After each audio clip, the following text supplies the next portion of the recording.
Project Ascension Wildcard Season 10 just started and many systems can be pretty complex for brand new players. Today I will explain you the Prestige system and why it's important. But first, consider subscribing to my channel and liking the video so I can keep making more guides for Ascension Season 10 and Conquest of Azeroth. Prestiging your character in Wildcard Season 10 is important, especially if your initial build you got from wildcard rolls is bad, and that's most likely the case after your first level 60 run. To prestige your character, you need to hit level 60. Note, the first time hitting level 60 on Season 10 takes the longest. After that, you gain a prestigious buff which increases your experience from all sources by 300%. After you hit 60, you want to do either two things. First, if your build is okay for some PvE content, go to your faction capital's mission board and do some quests for marks of Ascension there. If your build sucks, which will most likely be the case, go to Silas in your capital city and speak to him. In there, in the first tab called Scrolls of Fortune, you want to spend all your marks of Ascension for these scrolls and the card packs. Now, here you can do two things again. If you think your wildcard build is okay but just needs some tweaks, start rerolling your abilities and talents with the Scrolls of Fortune you got to refine your build and make it better. If your build is good enough, go back to your capital city's scoreboard and do some quests for Mark of Ascension. If you want to prestige first, which I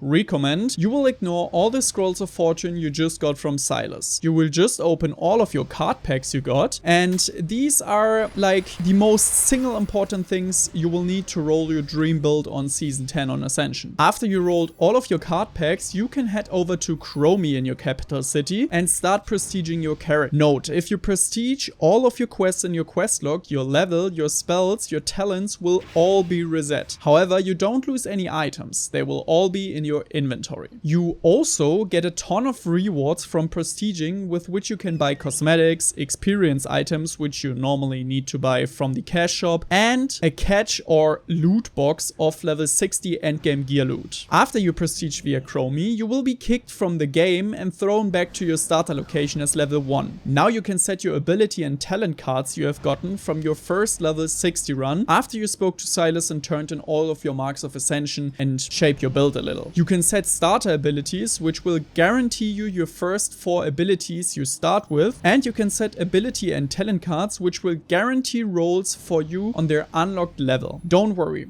If you have multiple cards, which for example unlock at level 10, you will both get them, or even all 3 or all 4. You will then get one at level 10, one at 11, one at 12, one at 13, and so on and so forth. None of your slotted cards will ever be not active at the end of your run. After you've done all of that, you can start leveling to 60 again and do the whole loop over and over again until you have your true dream build. Note that each time from now on you prestige, you always get 100,000 marks of Ascension, which is a massive boost for your card collection to make your build even better. Another quick side note, make sure to set all of your ability and talent cards before you hit level 10. You will be prompted with a window before you roll your first random ability, but note that, because after level 10 you can't set ability, talent or starter ability cards anymore. If you have any more questions, just write them down in the comments. I will be happy to answer all of them. And if you enjoyed this small guide, please leave a sub and a like